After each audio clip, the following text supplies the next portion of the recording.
I didn't stay at the hospital all night, but didn't sleep either. Spent most of the night. Very beautiful. Full moon, warm, silver clouds, etc. Walking around and stopping at all-night cafe to keep awake with coffee. What happens when you're at the forefront of a new art movement at the same time you're becoming a parent? What if you're also the only Black artist in a largely white circle during the civil rights movement? How would you rebalance your life?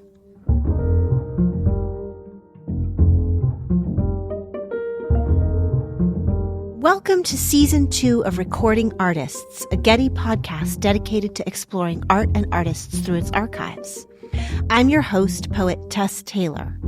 In this season, called Intimate Addresses, each episode examines one letter by one artist, looking deeply at what it means to make a life in art. Anna Deavere Smith performs the letters as we travel the globe in the 20th century. You listen as makers collaborate, fight for justice, ask for money, work through pain, and affirm their resilience. What emerges is a sweeping panorama of artists in dialogue with one another and 6 distinct portraits in creativity. Today's episode is about Benjamin Patterson.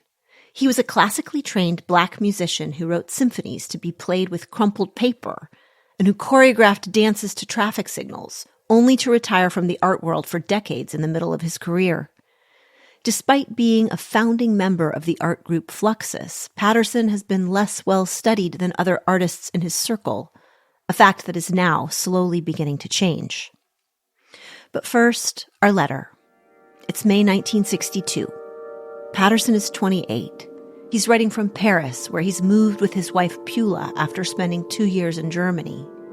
The letter is one of several aerograms he sent back to his parents in Pittsburgh. In ballpoint pen, Patterson keeps in touch about work projects, finances, and family news. This time, the news fills every inch of the page. Patterson is quite literally writing home in a new voice, that of his first son, Ennis, born just hours before. Here's Anna Deavere Smith. 20 May 1962, Paris. Hello, grandmother and grandfather.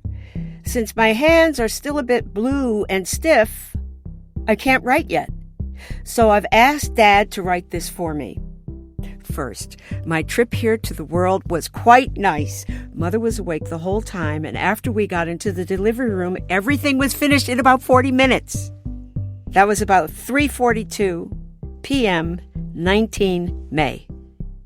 Although we started trying to get here exactly at midnight. Dad wants to write something here. I didn't see that part of the trip. Exactly at 12 o'clock midnight, Pula started having labor pains 3 minutes apart and without any warning. We thought it would be a false start, but I decided to get up and shave anyway. After she got to the hospital, about 12:45, they started at larger intervals. I didn't stay at the hospital all night, but didn't sleep either. Spent most of the night. Very beautiful. Full moon, warm, silver clouds, etc. Walking around and stopping at all-night cafe to keep awake with coffee. Let me talk again. By the way, my name is Ennis Emmett Patterson. Do you like it? Had I come 10 days later, Dad said, I would have had to be Benjamin III. And he said, now we can save the bank and post and passport and all those signature people a little trouble. Anyway, Dr. Barzin was very happy with us both, Mother and me. Said Dad could be very pleased and proud. Dad says he still can't believe it all happened so normally and without any problems. I weighed 5.9 pounds, 2.9 kilos, and was 48.5 centimeters long. I suppose to look quite a bit like Daddy, but we will see more about that in 2 or 3 weeks. My grandmother Schneider and uncle and aunt called yesterday and said, hello? Grandmother will come Friday, 25 May, when we move back to Rouge. Here in the hospital, sometimes I get mixed up and say hotel. It's like a penthouse. We have a corner room alone for the moment, but perhaps some else will come any time, with floor-to-ceiling windows on 2 sides, overlooking some of the most beautiful scenery and greenery in and around Paris. The food also very good. But Daddy must go to the post office now if you're to receive this soon, so I must stop. In any case, I'm happy to be here. I feel quite well and promise to have Dad write again soon. So, goodbye for now and lots of love to all. Ennis, Emmett, Patterson. Written for by Ben. P.S. Thank you. Received telegram this morning. This just reiterates my interest in Patterson's usage of storytelling as a critical form of self-presentation, in that it's something he's using also to communicate with his parents, speaks to how much his everyday experiences also fed his work. Art historian Julia Elizabeth Neal, who teaches at the University of Michigan, noticed the way that Patterson's writing finds whimsy in daily life. And avant-garde composer George Lewis, who teaches at Columbia, noted that the date of the letter coincides with groundbreaking events in Patterson's art career. That would have been around the same time as they were doing the famous festival of Fluxus. Emmett Williams and Ben Patterson curated that together. That was the festival in Wiesbaden that introduced Fluxus to the world. And so it's very interesting that as they were introducing Fluxus to the world, they're also introducing Ennis to the world. As well as noticing that Patterson's son Ennis was born so close to an inflection point for Fluxus, Lewis also heard a more intimate texture in the letter itself. In a way, he and Ennis are collaborating on an artwork, a kind of a doubly reflected self-interview or something like that, where he's taking on multiple roles and making a kind of art out of life. In some ways, it makes perfect sense that Benjamin Patterson, whose first art form was classical bass, would have written a birth announcement as a duet for two voices. When I first encountered Patterson's work, I was drawn in by its way of calling me into dialogue, too. Upending and unconventional, the work feels musical, disruptive, low-tech, and as Julia noted, fed by the everyday.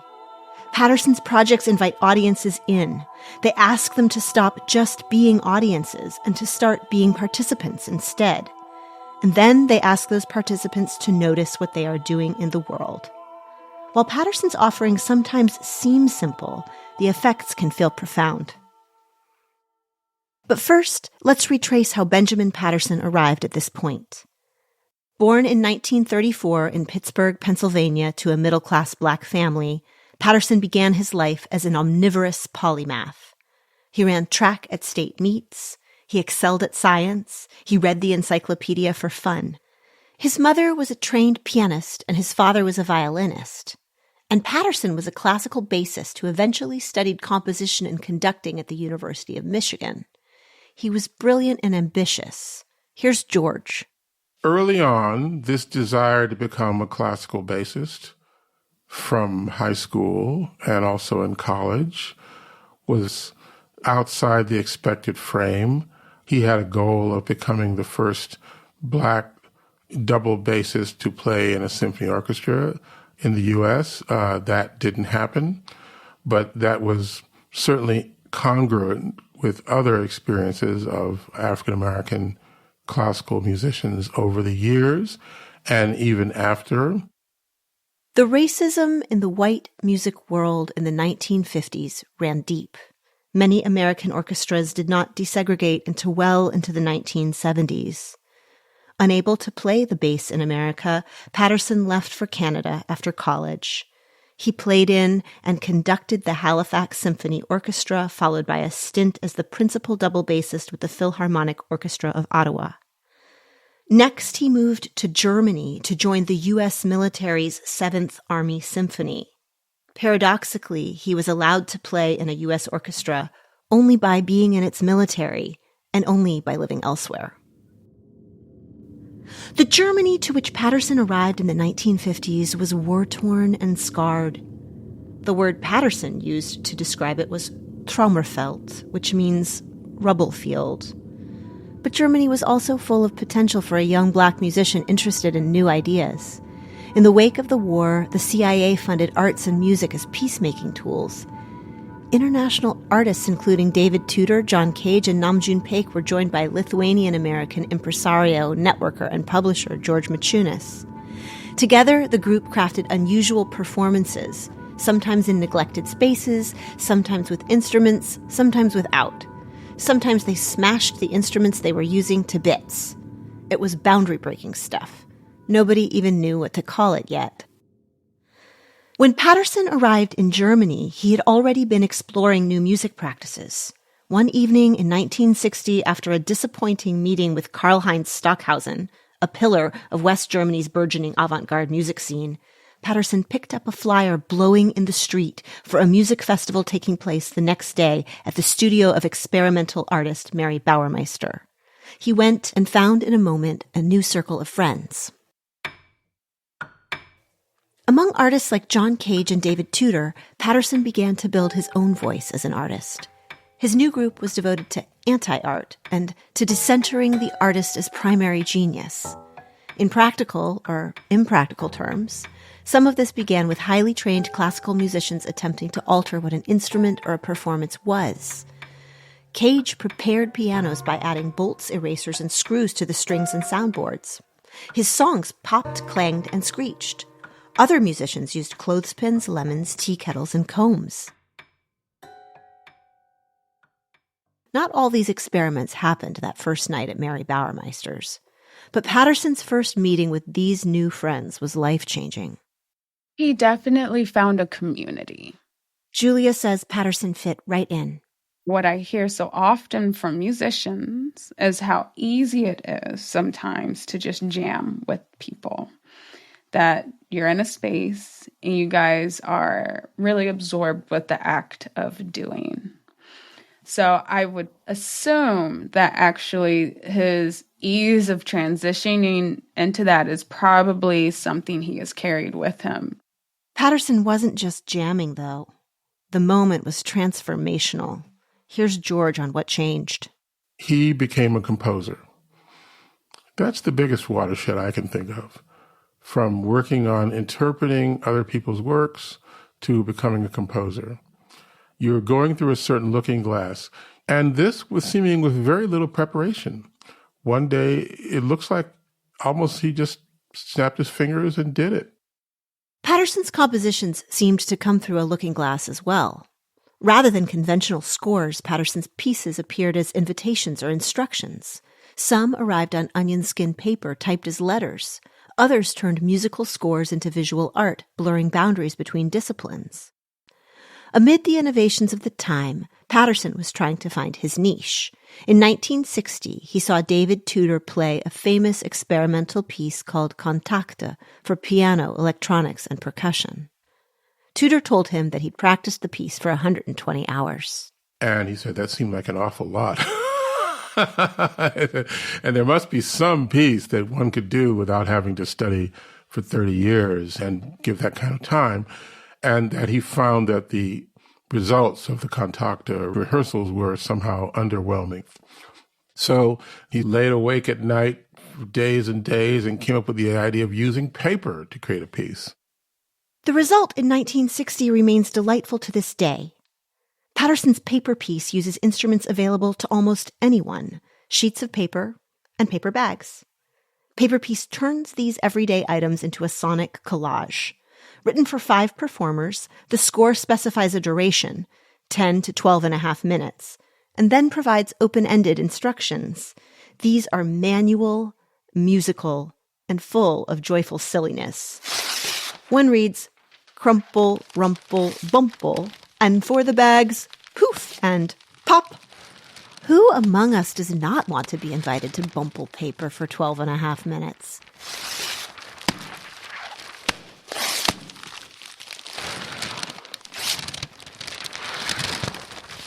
In contrast to the elitist past and the esoteric art of his own day, Patterson was building something almost anyone could share. For George, radical accessibility and liberation were the point. I could say that it was a very freeing experience. It wasn't something the 7th Army Band was doing. A lot of people were looking for freedom. Freedom is a Black American trope. You weren't being regulated by anyone. You weren't being told what to play or what to do. It just seemed that he was ready for these radical freedoms and that he found a community that enabled him to do that. Patterson's new freedoms were wide-ranging. During the early 1960s, even as he was beginning to compose, Patterson's archive reveals him working in multiple registers. His notebooks are full of collages, including one called A Case for Bombing Pause. In it, the former bassist of the 7th Army Orchestra imagines a world where military actions might cease. If the pause were long enough, some airmen could play golf and attend concerts at rest camps, Patterson writes, next to the image of a cellist in a gas mask. He goes on, others might go home to see their kids, and then maybe, if the pause lasts a long time, we will stop fighting and go home to raise sheep. John Cage had responded to atomic warfare with pieces that consisted entirely of silence. Now Patterson, a new composer in Cage's circle, was imagining bombing pause as an almost musical interval in which peace might form. For him, it was as if peace was a practice that might begin with imagining one incredibly long rest. What began as reforms to the classical genre blurred into a form known as the event score. Here, the art appears as a series of cards or scripts or even recipes that suggest an action for the participant. The art becomes its performance by the audience rather than the sole act of the artist. Around 1962, the year Ennis was born, Patterson crafted a brilliant poetic series of event scores. He drafted it over several months in a refillable 3x5 notebook, and he called it Methods and Processes. One of its scores, called Carpenter Piece, reads, Equipment, 1 piece of wood, 1 saw, 1 hammer, 5 nails, saw first very slow, adagio, saw second very fast, vivace, nail, rubato, various tempi,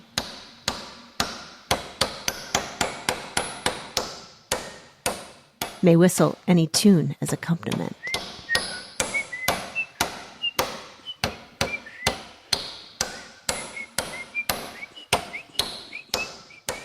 What I love about these pieces is the way that they find a certain magical syncopation, a possible music just under the surface of life. For George Lewis, who's a composer, these pieces go even deeper, to a spiritual level.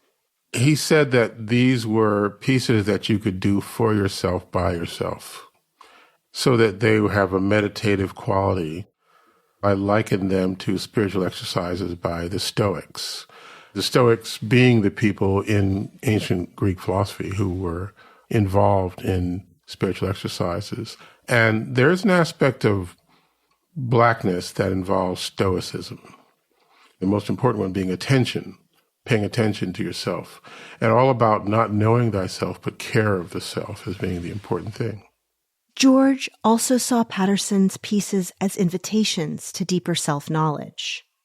It seems to me that the spiritual aspect of these tiny, small acts are inviting you to be introspective, to learn more about who you were and to find out how you live in the world and what your place is in it, and to examine the world and be critical about the world and to engage in dialogue with it, using his pieces as a kind of medium.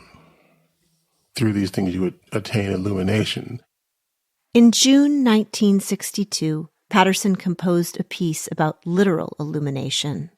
Called Traffic Light, a Very Lawful Dance for Ennis, this score feels like it might have grown out of Patterson's moonlit walk through Paris the night his son Ennis was born. I didn't stay at the hospital all night, but didn't sleep either. Spent most of the night. Very beautiful. Full moon, warm, silver clouds, etc. Walking around and stopping at all-night cafe to keep awake with coffee.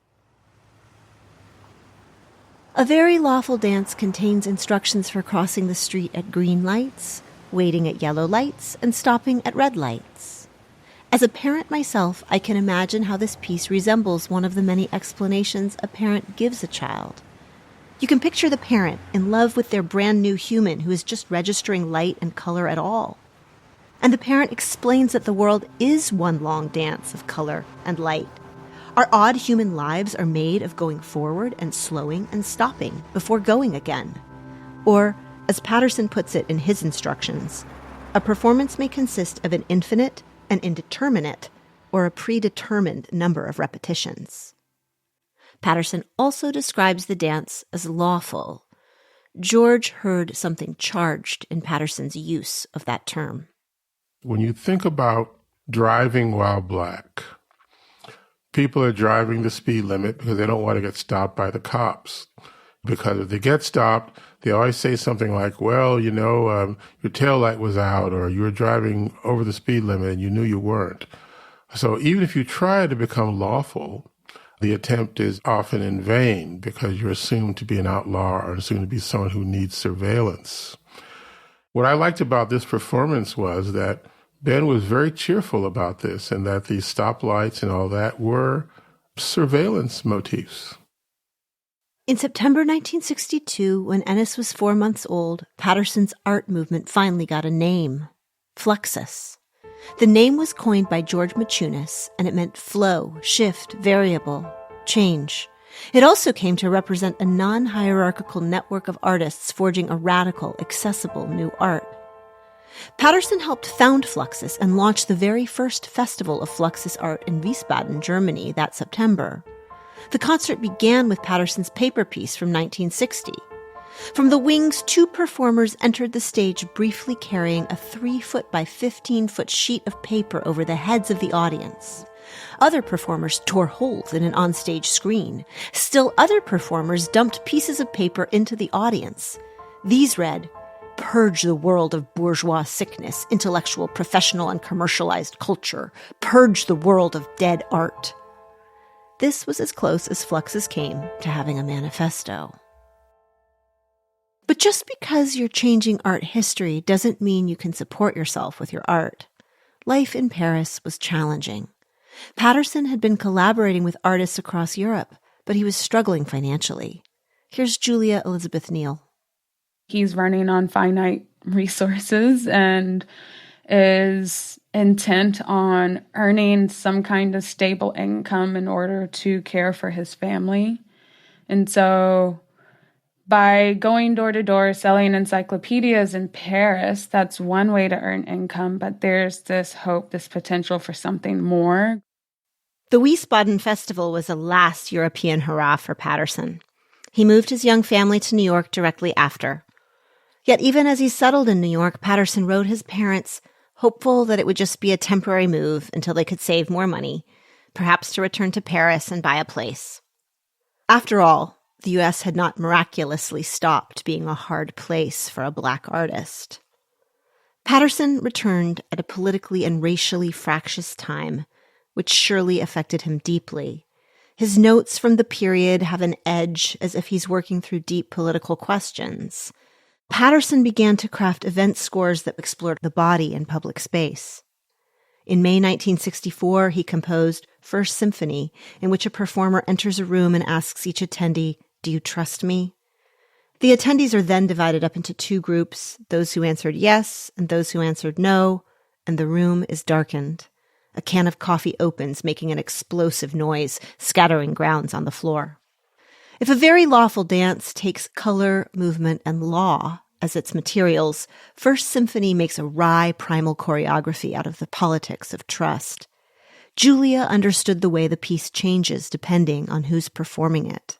It engages this sense of unexpected fear that individuals might have of a Black individual holding something that pops and seems suggestive or reminiscent of things like guns or bombs, for example. And so it has definitely been articulated in an understanding of the fear of an African-American male, especially when one's visual abilities are cut off. Another piece unsettled lines around race, sexuality, and gender, called Lick Piece. This score instructs a performer to spray whipped cream on a shapely woman and then lick. George described the circumstances. One of the last pieces was the infamous Lick piece of 1964, I think it was, which was largely infamous because of the photo of him and Bob Watts preparing to lick this white female, and something which he could have been lynched for, not only in the South, but in Greenwich Village. And that at a time when the civil rights movement was raging, he saw insufficient or very little support for, or even understanding of his place as an African American among his fellow artists. We don't really know what happened after Lick Piece or how it was received, but it was among Patterson's final public performances. It was 1964 in America, and Patterson had begun to feel a radical disconnect with his white avant-garde colleagues. He was raising 2 children and working as a reference librarian to pay the bills. Whether because he wanted a more stable career for his family or because he felt that his fellow artists did not see the same America he did, or both, Patterson began to discuss retiring from his life as an artist. In a 1963 letter from his friend and fellow artist Peter Greenham, it's clear that the two have been talking about a career change. Greenham writes him, "But now you're giving thoughts to retiring and having regular job." Around this time, Machunas suggests Patterson find work as a freelance designer if he needs more money. This was undoubtedly a difficult time for Patterson. Only a few years after his joyful note announcing Ennis's birth, his life as an avant-garde artist was not meeting his needs, as a parent or as a black man in America. George saw this as emerging from the limitations of the art world. The sort of failure of a lot of white artists to recognize the situation of what freedom meant, and freedom for them meant freedom to show their art. Whereas for Mary Baraka, who split from these people, just as Ben did in his own way, a bit earlier, freedom had a completely different meaning. So I could imagine that disappointment. Julia saw Patterson's turn away from Fluxus ultimately as tied to race as well. He has critiqued Fluxus as not being alongside him in terms of marching for the rights of African Americans in the United States. It is expressive of the kind of alienation he likely felt among them, despite these kinds of energetic moments of collaboration and experimentation.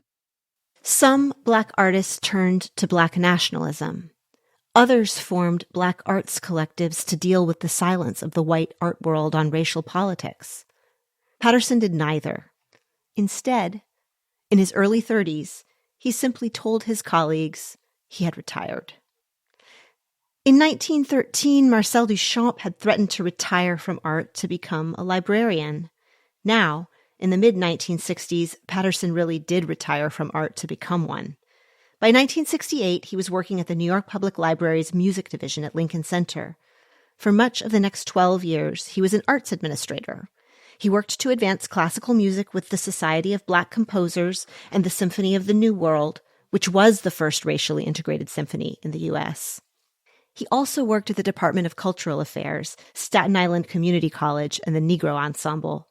As an administrator, he helped artists, particularly Black artists, appear in new spaces. While Patterson's life during this period was bureaucratic, certainly, it was bureaucracy with an edge. George Lewis shared a portrait of the artist as public servant. A lot of the work that he did was of direct benefit to the Black classical music field, which is where he came in. This is where his roots are. And it's a field that was traditionally been very poorly treated. So he found a way to leverage the city government resources to make certain kinds of change. Because basically, it's art by another means. I loved this idea of administrative work as art by another means. It is important work, necessary work, pipeline building work. And Patterson's brilliance might well have continued this way had his earlier participation in Fluxus not caught the eye of collector Jean Brown. Brown was based in a Shaker seed house near Jacob's Pillow in the Berkshires. She was a forward-thinking collector who had begun her career buying works by Marcel Duchamp and other surrealists. Increasingly, she'd come to admire Fluxus.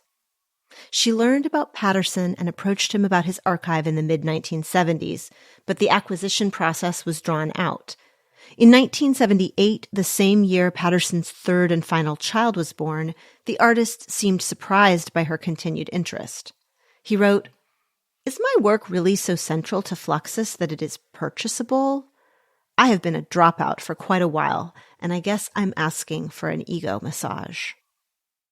Brown felt that Patterson really was central.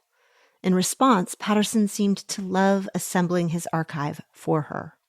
A friendship blossomed, a deal was struck, and Jean Brown's purchase of Patterson's Fluxus archive, as well as the fact that 2 of his 3 children were nearly grown, seems to have allowed Patterson to feel that he had the freedom to explore making art again. He had, for the first time, a patron. In 1981, Patterson sent a postcard to Brown saying that new work was emerging.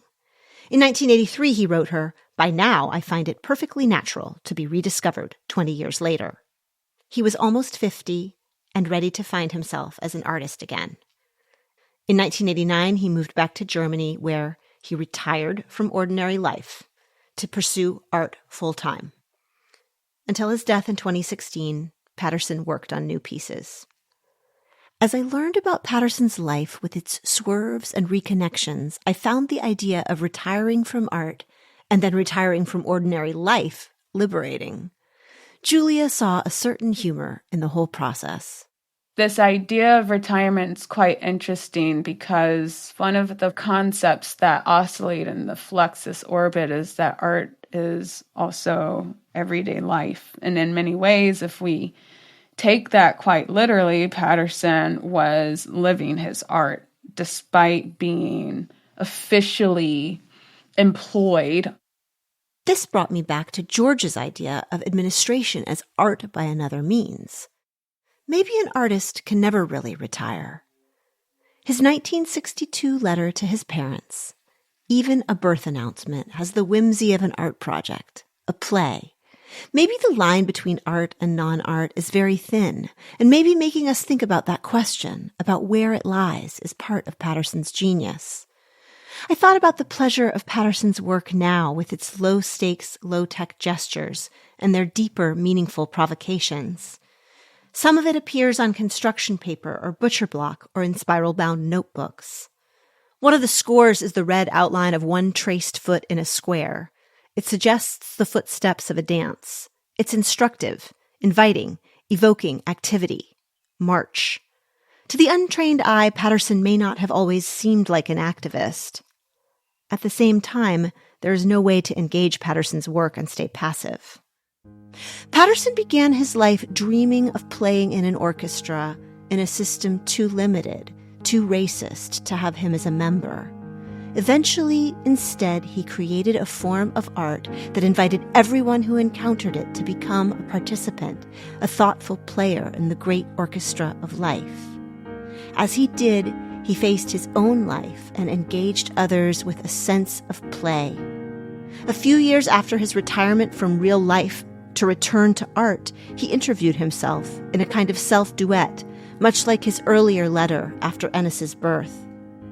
In this self-interview, he asks how he can reconcile his belief that artists must be socially critical or even political with his own quirky, funny artworks. I leave now with his answer, which draws a connecting thread across his unorthodox career and also holds some insight for us all. I do believe, he writes, that life's serious questions, as well as policies, begin with art. Art establishes a cultural foundation from which all else proceeds. Naturally, one can approach this problem from many directions, dogmatically, didactically, minimally, etc. But personally, when making art, and therefore culture, I prefer to use humor, as it often provides the path of least suspicion/resistance, for the implanting of subversive ideas.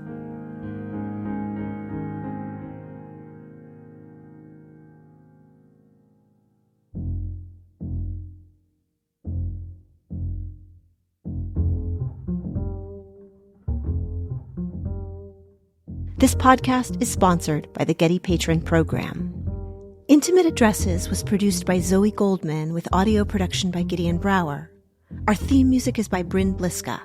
Mixing, additional music, and sound design by Mike Dodge Weisskopf. Special thanks in this episode to George Lewis and Julia Elizabeth Neal, as well as the estate of Benjamin Patterson. Thanks also to Rachel Barth, Grace Kim, Ruth Lane, Sydney Almaraz Neal, Lauren Vincent, and Cal Kurtzman for performing Patterson's scores. For transcripts, images, and additional resources, visit getty.edu/recordingartists.